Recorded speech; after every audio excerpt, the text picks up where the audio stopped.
आज के इस वीडियो हम लोग ITI फर्स्ट ईयर की ऑल ट्रेड के वर्कशॉप कैलकुलेशन के क्वेश्चन देखेंगे। ये आपके CBT एग्जाम के लिए बहुत ही इंपॉर्टेंट क्वेश्चन है जो आपके एग्जाम में आने वाले हैं। आपका फर्स्ट क्वेश्चन है what is the LCM of 12, 18, 6, 36। तो आपका क्वेश्चन कह रहा है कि 12, 18, 6, 36 का एलसीएम क्या होगा। तो दोस्तों और डियर स्टूडेंट, आपका एलसीएम हो या फिर आपका एचसीएफ हो, इनसे एक क्वेश्चन आपका आना तय है। ये बात आप लोग अच्छे से समझ लीजिए, एलसीएम और एचसीएफ से आपका क्वेश्चन आना तय है। तो आपको एलसीएम निकालने के लिए सबसे पहले आपको क्या करना होगा, इन सबको एक साथ लिख लेना होगा। तो आपको 12 को लिख लेना है एक साथ, उसके बाद 18 को, फिर 6 को और फिर 36 को। एलसीएम में क्या होता है, हम सबका एक साथ निकालते हैं, जो कॉमन होता है वो भी लेते हैं, जो नहीं होता है वो भी। तो ये हमारा 2 से डिवाइड होगा, क्यों? क्योंकि ये सब इवन नंबर है, यानी कि सम संख्याएं हैं। तो यहाँ जब 2 से हम 12 भाग देंगे तो आएगा 6, ये आ जाएगा आपका 9, उसके बाद आ जाएगा आपका यहाँ पे 3 और फिर आ जाएगा आपका 18। उसके बाद आपको फिर से 2 से देना है, ये आ जाएगा आपका कितना, 3, ये आ जाएगा आपका 9 ही रहेगा। ये बात आप लोग को ध्यान रखनी है कि ये सिर्फ सम संख्या को काटेगा, विषम को नहीं काटेगा, क्योंकि ये हमारा क्या है, एलसीएम है, इसलिए। फिर आ जाएगा 9।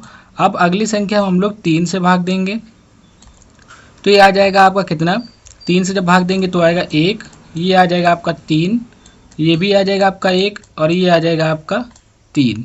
फिर अगली डिजिट में हम लोग 3 से भाग देंगे, तो जब 3 से हम लोग भाग देंगे तो आएगा 1, फिर 1 आएगा आपका, फिर 1 और लास्ट में फिर 1। फिर जो भी आपके इस तरफ नंबर जिससे डिवाइड हुए उनको एक साथ मल्टीप्लाई करके आपको लिख लेना है। तो 2 इंटू 2 इंटू आएगा आपका 3 इंटू 3। तो आपको 2 दूनी 4, 4 3 12 और 12 चौको 12 3 36। तो आपका हो जाएगा 36। यही आपका आंसर होगा। तो आपका राइट आंसर क्या हो जाएगा डियर स्टूडेंट, ऑप्शन सी 36। अगर इसका हमसे एचसीएफ पूछता डियर स्टूडेंट तो एचसीएफ आपका हो जाता सिर्फ 6। जो नंबर सब में कॉमन होता है यानी सभी में मिले उसको हम लोग एचसीएफ बोलते हैं, और जो सबका उसमें डिवाइड हो जाए जिस नंबर में, वो हमारा क्या होता है, एलसीएम। तो बड़े से बड़ा जो नंबर होता है जिसमें सभी से, जैसे 6 का डिवाइड चला जाएगा 36 में, 18 का भी चला जाएगा 36 में और 12 का भी चला जाएगा, तो 36 हमारा यहाँ पे हो जाएगा एलसीएम और एचसीएफ हो जाएगा हमारा 6। आई होप आपको अच्छे से समझ में आ रहा होगा। चलते हैं नेक्स्ट क्वेश्चन की ओर। हमारा नेक्स्ट क्वेश्चन है कन्वर्ट डेसिमल 0.00659। इसको हम लोग को दशमलव को साधारण भिन्न में बदलना है। तो साधारण भिन्न में बदलना है, बहुत ही सिंपल है। सबसे पहले आपको क्या करना है कि आपको जो नंबर दिए हैं उन नंबर को लिख लेना है, और इससे सिंपल तरीका कोई हो ही नहीं सकता जो मैं आपको बताने वाला हूँ। तो आप लोग अच्छे से इन क्वेश्चन की प्रैक्टिस कर लीजिए, इसी से मिलते जुलते आपके सेम क्वेश्चन आएंगे। हो सकता है डिजिट चेंज हो, लेकिन क्वेश्चन यही है। टाइप का एक क्वेश्चन उठाया है जो आपको बता रहा हूं मैं, और इसी वीडियो से आपके सीबीटी एग्जाम में क्वेश्चन आएंगे। तो आपको यहाँ से सिंपली पॉइंट हटा लेना है और कितने डिजिट हैं काउंट कर लेना है। तो आपके डिजिट हैं 1 2 3 4 5 6। तो आपको पहले 1 लिखना है, फिर जितने डिजिट हैं उतने आपको 0 ऐड कर देने हैं, ऐड कर देने 0 ऐड कर देने हैं पूरे 6। उसके बाद आप सबको पता होगा कि कोई नंबर के अगर आगे जो 0 रखें उसका कोई भी मतलब नहीं होता। तो ये हो जाएगा आपका 659 अपॉन 1 और 6 टाइम कितना आ जाएगा आपका 0। अब इनको आपको मैच कर लेना है, किससे मैच होंगे, तो आपके देखिए 3 और 3 6। तो ये आपका राइट आंसर ऑप्शन सी हो जाएगा, ऑप्शन सी आपका राइट आंसर होगा। इसी टाइप के आपके सिंपल क्वेश्चन सीबीटी एग्जाम में आए। कुछ एक इस टाइप का भी आपका क्वेश्चन आता है कि how much is 8% of 40 kg। तो 40 किग्रा का 8% कितना होगा। तो 8% आपको निकालना है। तो सिंपल आपको क्या कर देना है, इनका गुणा प्रतिशत निकालने के लिए। और आपको एक बात याद रखनी है कि जब परसेंटेज का चिन्ह हटाते हैं यानी प्रतिशत का, तो 1/, हमारा कितना आता है, 100 आ जाता है। तो इसके जगह पे हम लोग कितना लिख लेंगे, 100। फिर हम लोग इस 0 से इस 0 को कैंसिल करके जब 4 है उसका 8 से मल्टीप्लाई कराएंगे तो आ जाएगा हमारा 32 अपॉन, अब इसका इसमें डिवाइड दे देंगे तो ये पॉइंट में आ जाएगा 3.2। यही आपका आंसर होगा। तो आपका राइट आंसर ऑप्शन बी हो जाएगा 3.2 kg। है कि कुछ इस टाइप का भी आपका क्वेश्चन आता है जो आपको दशमलव को प्रतिशत में बदलना होता है। तो यहाँ पे कह रहा है कन्वर्ट डेसिमल्स, यानी ये नंबर को डेसिमल से परसेंटेज में कन्वर्ट करना है। तो इसके दो मेथड होते हैं, एक तो है सिंपल मेथड जो आपका पॉइंट नंबर दिया उसमें कन्वर्ट कर लो, और एक फार्मूला से। तो आपका फार्मूला क्या है कि कोई भी नंबर हो उसमें ऊपर नीचे आपको 100 का मल्टीप्लाई कर लेना है। सपोज जैसे आपका यही सेम नंबर है तो मैं आपको इसको ही सॉल्व करके बताता हूँ कैसे। तो आपको पहले लिख लेना है 0.456, फिर आपको ऊपर नीचे 100 का गुणा कर लेना है। प्रतिशत में करने के लिए हम लोग 100 का ऊपर नीचे गुणा कर लेते हैं। तो 100 का गुणा इससे होगा और ये 100 नीचे रहेगा। तो जब 100 का इसमें गुणा होगा तो 2 अंक जो हमारा है पॉइंट वो पीछे चला जाएगा, यानी कि दशमलव। तो ये हो जाएगा आपका कितना 45.6 और आ जाएगा आपका 100। और मैंने आपको फॉर्मूला बताया था कि प्रतिशत इक्वल होता है 1/100। तो आपका आ जाएगा 45.6 और यही आपका प्रतिशत हो जाएगा। एक तो ये है आपका राइट आंसर 45.6%। फिर एक दूसरा मेथड क्या है, वो बहुत ही सिंपल है। आपको क्या करना है 0.5456 लिख लेना है और पॉइंट को हटाना है। आपको ये पता होना चाहिए कि प्रतिशत में कितने वो होता है फॉर्मूला आपका, तो होता है 1/100, यानी कि नीचे 100 होना चाहिए बस, और कुछ भी नहीं होना चाहिए। तो हम यहाँ से पॉइंट खिसका करके यहाँ पे लगाएंगे तो आपका यहाँ पे 2 जीरो बढ़ जाएंगे। जैसे ही ये 2 जीरो बढ़ जाएंगे तो ये हो जाएगा 45.6%। यही आपका आंसर होगा, ये पॉइंट है आपका, यही आपका आंसर हो जाएगा। आई होप आपको अच्छे समझ में आ गया होगा। तो इस हिसाब से आपका राइट आंसर क्या हो जाएगा, ऑप्शन ए आपका राइट आंसर होगा। एक क्वेश्चन हमारा इस टाइप का भी आपके सीबीटी एग्जाम में पूछा जाता है कि what is the side A B if A C 10 centimetre and B C 6 centimetre. यदि ए सी 10 सेंटीमीटर है और बी सी आपकी कितनी है 6, तो ए बी भुजा क्या होगी। तो ये ट्रायंगल का आपका सवाल आता है, यानी त्रिभुज का। तो बहुत ही सिंपल है, आपको एक त्रिभुज बना लेना है और उसके बाद आपको नाम दे देना है। ये आपका हो गया ए, ये हो गया आपका बी और यहाँ पे आपका सिंपली सी है। तो ए सी आपका कितना है 10 और ए बी आपसे पूछा है, इसको हम लोगों ने एक्सलेट कर लिया और ये हो गया आपका 6। तो आप सबने जब ऐसे सवाल तो बहुत ही अच्छे से हाई स्कूल में पढ़े होंगे, जिसमें हम लोग का फार्मूला लगता था पाइथागोरस प्रमेय। तो ये सवाल पाइथागोरस प्रमेय से होगा। इसको हम लोग बोलते हैं कर्ण, ये हमारा होता है लंब और ये लास्ट वाला होता है आधार। तो अब हम लोग का फॉर्मूला जो होता है वो होता है कर्ण का स्क्वायर। मैं यहाँ पे लिख के बता दे रहा हूँ। तो कर्ण का स्क्वायर होगा, हिंदी थोड़ी सही से नहीं हो टाइप लिख पाएगी। तो कर्ण का स्क्वायर इक्वल क्या हो जाएगा आपका आधार का स्क्वायर, ये आपका आधार हो गया, आधार का स्क्वायर और फिर होता है आपका प्लस लंब का स्क्वायर। यहाँ पे आपका लंब आ जाएगा तो प्लस लंब का स्क्वायर। तो अब कर्ण आपका क्या है 10 है, तो आपको यहाँ पे 10 के लिख देना है 10 का स्क्वायर। और आधार आपका क्या है एक्स स्क्वायर, यानी एक्स माना था तो एक्स स्क्वायर और लंब आपका 6 का स्क्वायर। ये हो जाएगा आपका 100, ये ऐसे ही रहेगा एक्स स्क्वायर। उसके बाद ये कितना हो जाएगा आपका 36 यानी 36। इस 36 को 100 की तरफ ले जाएंगे तो ये माइनस में हो जाएगा। तो आपका ये माइनस हो गया, कितना आ गया आपका एक्स स्क्वायर इक्वल। तो आपका जब निकल के आएगा तो वो आ जाएगा आपका एक्स स्क्वायर आएगा आपका इक्वल 64। अगले स्टेप में आपको क्या कर देना है, इसका रूट इसमें चढ़ा देना है, यानी स्क्वायर से रूट चढ़ जाएगा तो आपका निकल के कितना आ जाएगा 8। तो आपका 8 राइट आंसर होगा। तो ऑप्शन ए आपका राइट आंसर हो जाएगा। इसी टाइप के आपके एकदम सिंपल क्वेश्चन आपके सीबीटी एग्जाम में पूछे जाएंगे। टाइप का आपको क्वेश्चन ऐसे ही लगा लेना है। इसी टाइप के आपके क्वेश्चन पेपर में आते हैं, कुछ फिगर से आएंगे और कुछ आपके नॉर्मली ऐसे ही पूछे जाएंगे। क्वेश्चन आपका इस टाइप का भी पूछा जाता है कि -273 सेंटीग्रेड को केल्विन में बदलिए। जो मैंने बताया था कि सी से के में चेंज करने के लिए, यानी केल्विन से सेंटीग्रेड से केल्विन में या फिर आपका केल्विन से सेंटीग्रेड में, इसमें चेंज करने के लिए क्वेश्चन इस टाइप से भी पूछा जाता है। तो इसका भी अगर आपको बेसिक फार्मूला पता है तो आप क्वेश्चन कर लेंगे।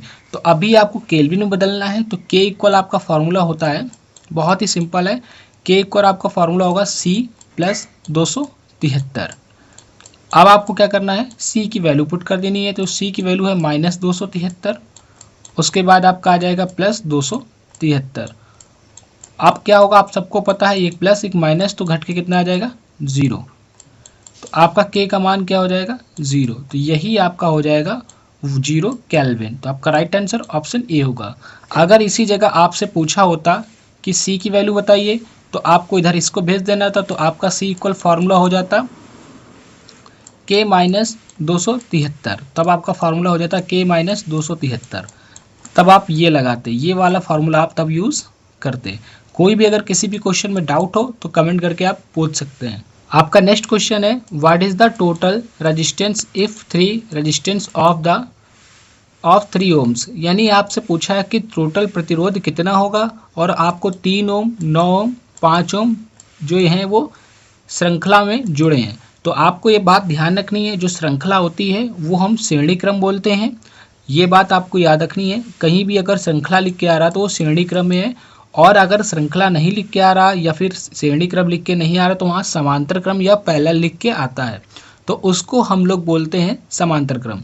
तो दोनों का फॉर्मूला अलग होता है। जो श्रेणी क्रम का फॉर्मूला होता है वो होता है R equal R1 plus R2 और प्लस का R3, ये होता है डियर स्टूडेंट आपका श्रेणी क्रम का। और ऐसे ऐसे सीरीज बढ़ती जाती है, जितने आपके प्रतिरोध होंगे उतने प्लस के R जुड़ते जाएंगे।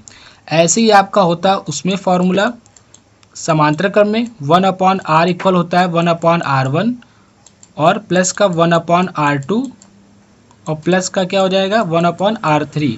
तो ऐसे डैश डैश में आपकी सीरीज बढ़ती जाएगी जितने आपके R होंगे। तो आपको ये याद रखना है कि वो जो क्वेश्चन आया है वो समांतर क्रम में है या श्रेणी क्रम में। अगर ये श्रृंखला दिया या श्रेणी क्रम दिया तो आपका ये फॉर्मूला लगेगा, समांतर क्रम है तो ये। तो आपको ये दिया गया है श्रेणी क्रम में, तो आपको क्या करना है, सिंपली R1 हमारा 3 हो जाएगा, R2 9 और R3 5।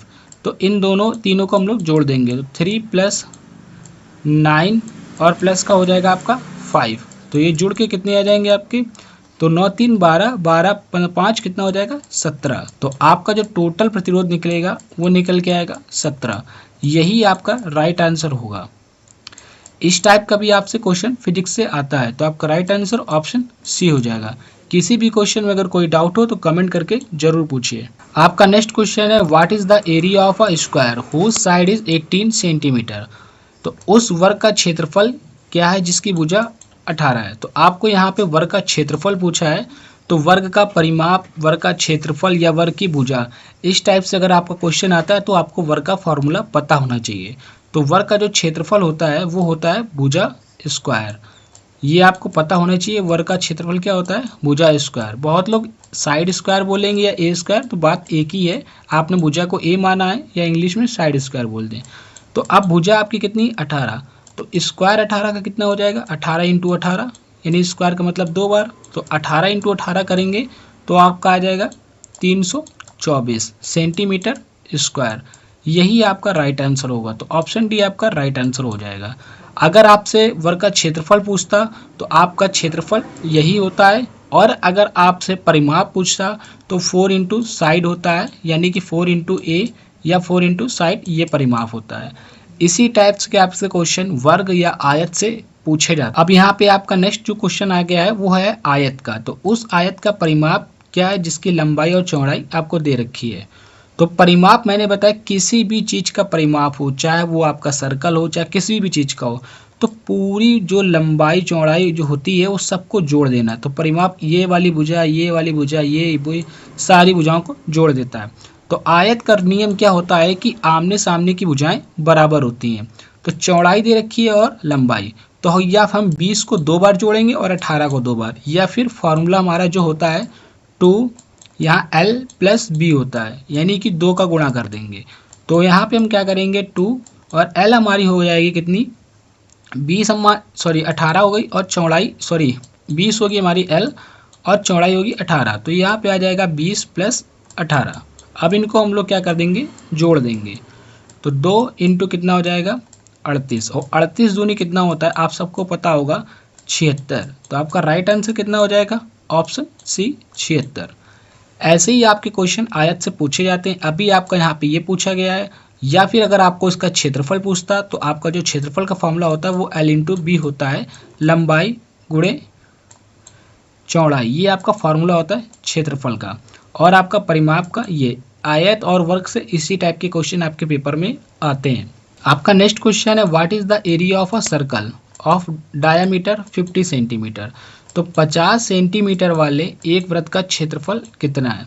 तो आपको यहाँ पे देखिए क्या दे दिया गया, व्यास। तो आपको एक बात ध्यान रखनी है, सर्कल से आपका जो पूछा जाएगा, सर्कल से, ये हमारा सर्कल है, इस सर्कल से क्षेत्रफल पूछा जाता है, त्रिज्या पूछी जाती है, व्यास पूछा जाता है, ये क्वेश्चन आपके, और परिधि पूछी जाती है।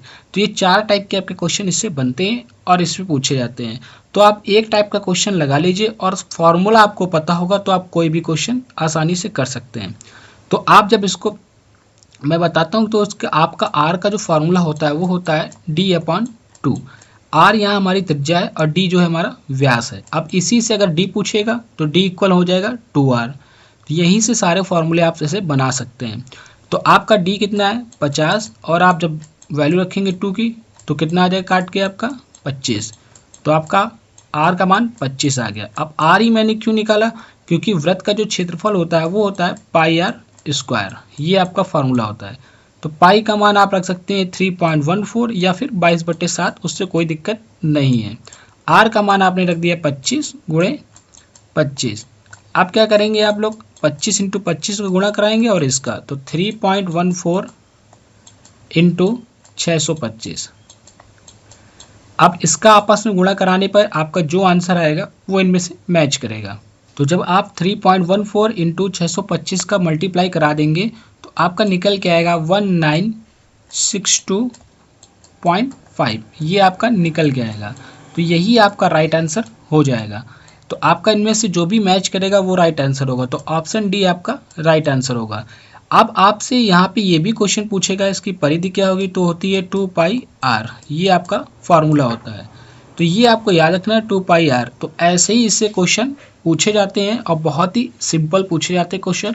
तो अगर आपको फार्मूला याद है तो आप सारे क्वेश्चन कर लेंगे। आज का हमारा लास्ट क्वेश्चन है, what is the formula for total surface area of a cylinder. तो एक बेलन के कुल पृष्ठीय क्षेत्रफल का सूत्र क्या है। तो आपके डियर स्टूडेंट, बेलन जो होता है उसको हम लोग ये बोलते हैं, बेलन देख लीजिए किस तरह से होता है, इस तरह से आपका बेलन होता है। आपको फॉर्मूले जरूर याद करने हैं क्योंकि सबसे ज़्यादा वर्कशॉप कैलकुलेशंस आपके फॉर्मूले बेस क्वेश्चन आते हैं और फॉर्मूले ही पूछे जाते हैं। तो आप सब लोग कमेंट बॉक्स में सिलेंडर का यानी बेलन का सूत्र, इसमें जो भी इसका आंसर है ABCD में कमेंट बॉक्स में टाइप करके भेजिएगा। नेक्स्ट वीडियो में आपको पूरे साइंस के क्वेश्चन बताऊंगा, वर्कशॉप कैलकुलेशन में है जो आपके, उनमें से कौन से क्वेश्चन इंपॉर्टेंट हैं जो कई बार आपके CBT एग्जाम में रिपीट हुए हैं। फिलहाल मैंने आज आपको मैथ के सब क्वेश्चन बता दिए, हर टाइप का जो आपका पेपर में आता है, और इसी टाइप के क्वेश्चन आपके एग्जाम में आएंगे, बहुत ही सिंपल। तो वीडियो को जितना से जितना हो सके शेयर कीजिए, चैनल को सब्सक्राइब कीजिए और कमेंट करके बताइए कि वीडियो कैसा लगा।